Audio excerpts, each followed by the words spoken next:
Hello student, इस video में हम बात करेंगे डीसीए एंड पीजीडीसीए जो आपकी फर्स्ट सेमेस्टर पीसी पैकेज की बुक है, उस पीसी पैकेज के एक और इम्पोर्टेंट क्वेश्चन की। ये यूनिट नंबर 3 का आपका वेरी इंपॉर्टेंट क्वेश्चन है। ठीक है, इस यूनिट नंबर 3 जो पीसी पैकेज की बुक है उसका ये इंपॉर्टेंट आपका क्वेश्चन है। निम्नलिखित पर टिप्पणी लिखिए, watermark, footnote, and note, smart art, save. तो ये ऑप्शनों से क्या होगा, इनका उपयोग आप किस प्रकार से कर पाएंगे, वह सब आपको इन क्वेश्चनों में बताना है। ओके, तो सिंपल सा आपको इनके बारे में क्या बताना है, तो ये आपके क्वेश्चन पर पहले से ही लिखा रहेगा। वाटरमार्क, आपको सबसे पहले इसकी डेफिनेशन और इसको चलाएंगे कैसे वो बताना है। सेम ऐसे ही footnote and note, smart art, save सबको बताना है। आपको इनकी सबकी डेफिनेशन और इसके स्टेप भी बताना है। और यदि आप यही चीजें जो मैं आपको ये बता रहा हूं, ये आपको चाहिए कि आप चाहते हैं कि ये हमें लिखा लिखाया मिल जाए, आई मीन नोट्स, तो उसके लिए आपको ज्यादा कुछ नहीं, युवा computer study app play store पर आपको इंस्टॉल करना है, फिर लॉग इन करना है। उसके बाद आपको ये सारी की सारी चीजें वहां पर पीडीएफ के रूप में हर एक यूनिट की इंपॉर्टेंट क्वेश्चन और जितने इंपॉर्टेंट क्वेश्चन है उनकी सबकी पीडीएफ और वीडियो सब कुछ आपको वहां पर मिलेगी। ओके, तो आप जरूर उस ऐप को लॉग इन करना। ठीक है, तो सबसे पहले हम बात करते हैं किसकी, वाटरमार्क ऑप्शन की डेफिनेशन की। तो वाटरमार्क की डेफिनेशन क्या होगी, यह एक हल्का आपका क्या होता है, टेक्स्ट या इमेज होती है। टेक्स्ट या क्या होती है, इमेज होती है, जो आपके पेज के पीछे, पेज के बैकग्राउंड अर्थात पीछे क्या होती है, दिखाई देती है, वह आपका क्या कहलाता है, वाटरमार्क कहलाता है। जब आप किसी फाइल को बनाते हैं तो उस फाइल में कुछ पीछे चित्र, आई मीन इमेज या टेक्स्ट के रूप में प्रदर्शित होता है, जिससे वह फाइल आपकी और भी आकर्षक रूप से प्रदर्शित होती है, तो वह आपका क्या कहलाता है, वाटरमार्क। ओके, अब यदि बात की जाए कि आप इस वाटरमार्क ऑप्शन की जो स्टेप है वो किस प्रकार से लिखेंगे, तो सबसे पहले ऊपर हेडिंग लिखेंगे, वाटरमार्क ऑप्शन को चलाने के लिए निम्न स्टेप्स को फॉलो करते हैं, ये आपको लिखना है। ओके, निम्न स्टेप्स को फॉलो करते हैं। फिर इसके बाद जो मैंने आपको 1 से 7 स्टेप बताए थे वो आपके सेम रहेंगे, 1 से 7 स्टेप्स सेम रहेंगे। फिर जो आपका 8वां स्टेप रहेगा, आप लिखेंगे उस डॉक्यूमेंट को ओपन करते हैं, जिसमें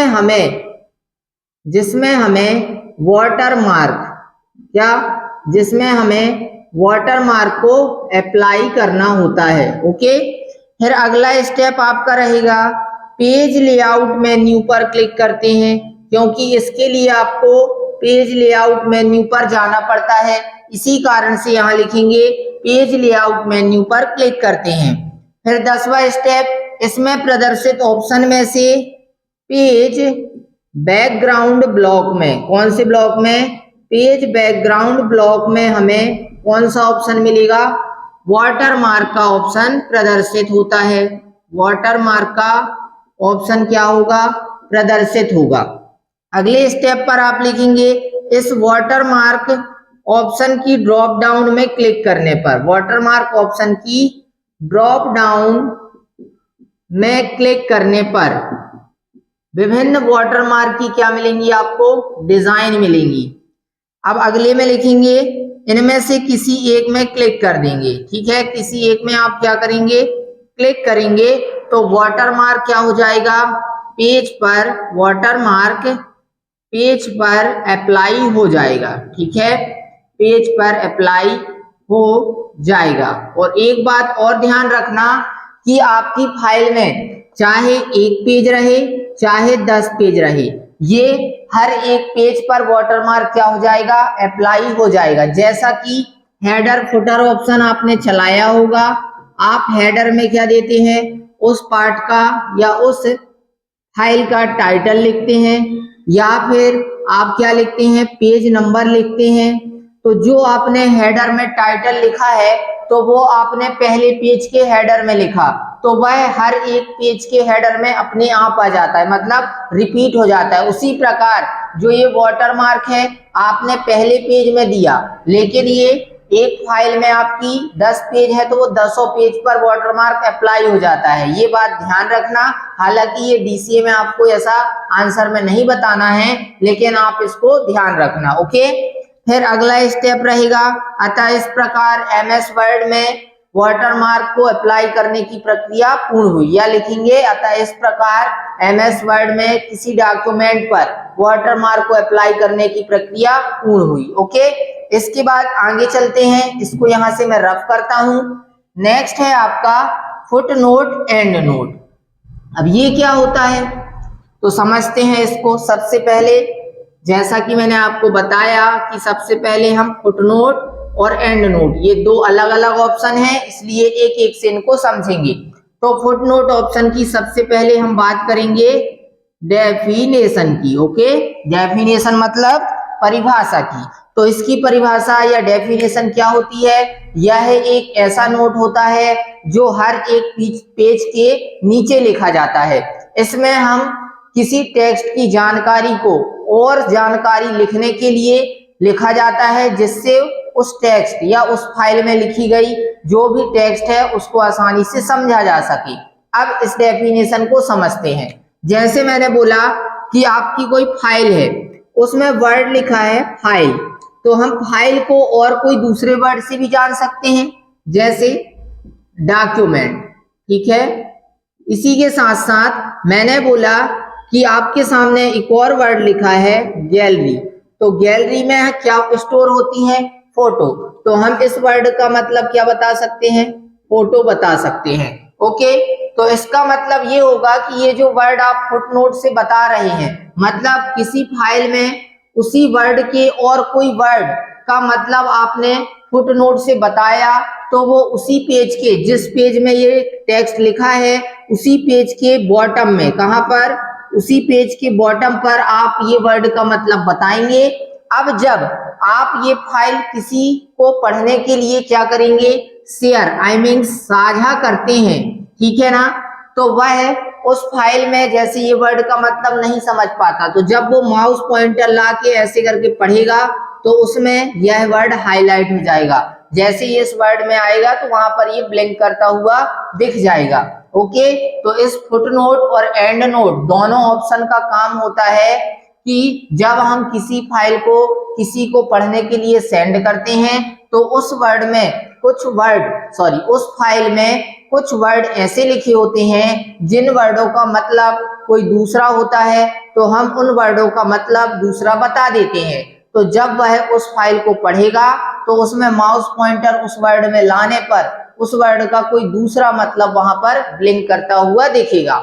या फिर उसी जिस वर्ड में पेज में यह टेक्स्ट लिखा हुआ है उसी के बॉटम पर यह वर्ड आपको दिख जाएगा।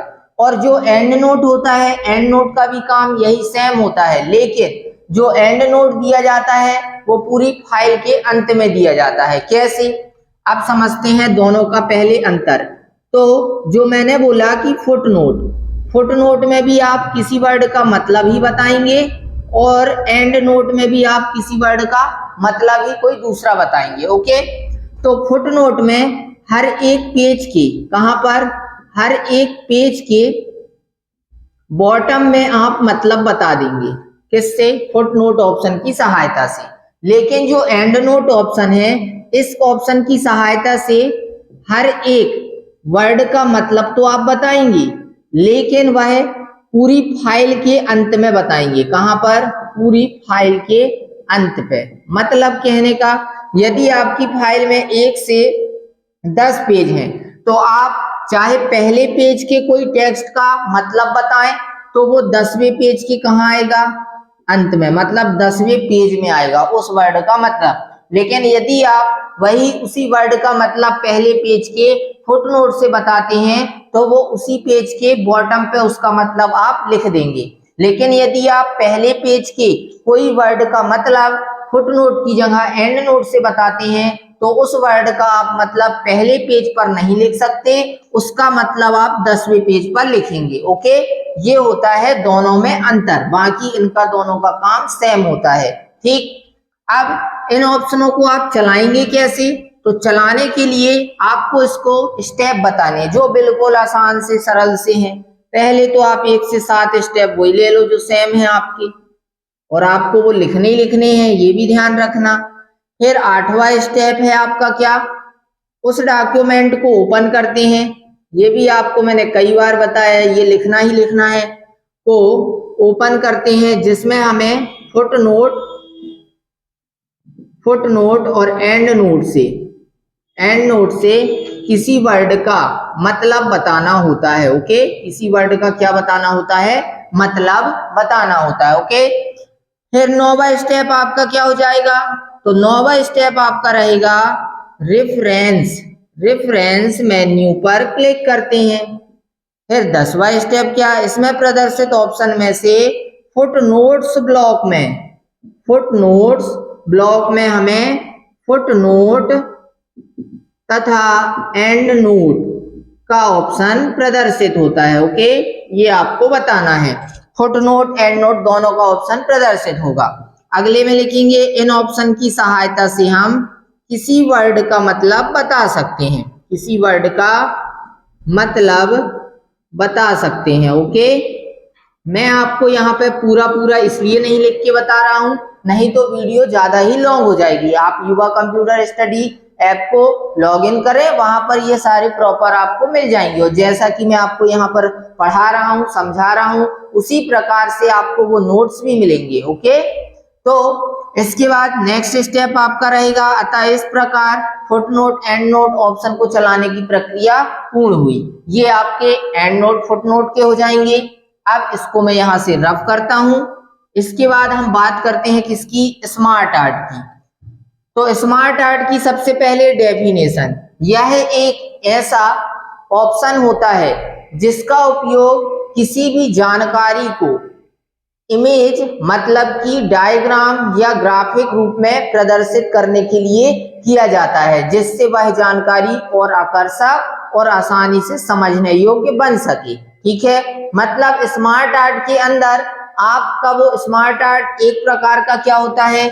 शेप मतलब आकृति होती है, लेकिन इसके अंदर आप आसानी से टेक्स्ट या फिर इमेज को भी ला सकते हैं।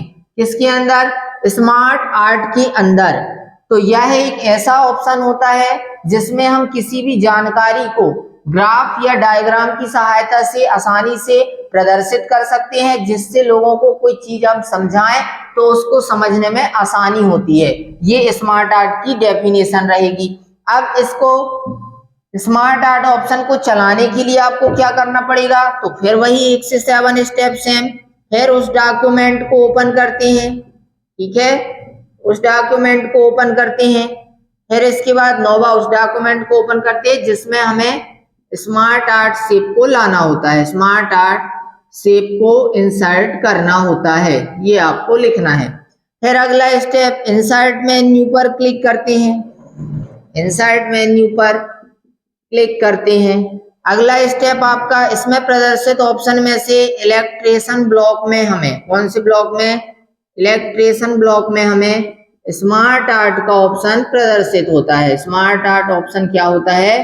प्रदर्शित होता है। अगले स्टेप पर इस ऑप्शन की ड्रॉप डाउन में क्लिक करने पर विभिन्न स्मार्ट आर्ट प्रदर्शित होते हैं। ठीक है, विभिन्न स्मार्ट आर्ट क्या होंगे? प्रदर्शित होंगे। अगले में लिखेंगे इनमें से किसी एक में क्लिक करके हम अपने डॉक्यूमेंट पर स्मार्ट आर्ट को इंसर्ट कर सकते हैं। ओके, इंसर्ट कर सकते हैं। फिर अगला आप लिखेंगे अतः इस प्रकार एमएस वर्ड में किसी डॉक्यूमेंट में स्मार्ट आर्ट शेप को इंसर्ट करने की प्रक्रिया पूर्ण हुई। ओके, ये आपके इतने आसान से बिल्कुल स्टेप हैं, कोई दिक्कत नहीं होने वाली आपको। अगला है आपका शेप। तो इस ऑप्शन से क्या होगा?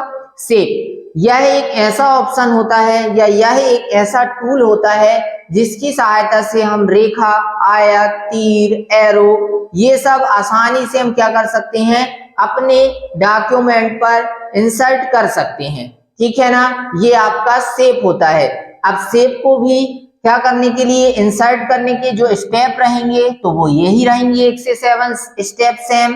फिर उस डॉक्यूमेंट को ओपन करते हैं जिसमें हमें शेप को क्या करना होता है, इंसर्ट करना होता है। ठीक, फिर इंसर्ट मेन्यू पर क्लिक करते हैं। इसमें प्रदर्शित ऑप्शन में से इलेक्ट्रेशन ब्लॉक में हमें शेप का ऑप्शन प्रदर्शित होता है। कौन सा, शेप का ऑप्शन प्रदर्शित होता है। इस ऑप्शन की ड्रॉप डाउन में क्लिक करने पर विभिन्न शेप की क्या मिलेंगी, आकृतियां प्रदर्शित होती हैं। जैसा कि मैंने आपको बताया, आयत या एरो या फिर आपको लाइन मतलब रेखा, ये सारे आपको वहां पर प्रदर्शित होंगे। आप किसी में भी एक में क्लिक करके उसको आसानी से अपने डॉक्यूमेंट पर इंसर्ट कर सकते हैं। फिर नेक्स्ट स्टेप आता है। इस प्रकार एमएस वर्ड में किसी भी शेप को इंसर्ट करने की प्रक्रिया पूर्ण हुई। ओके, तो ये आपका इस प्रकार क्वेश्चन पूरी तरह से कंप्लीट होता है। तो इस वीडियो को मैं यही फिनिश करता हूं। वीडियो आपको पसंद आए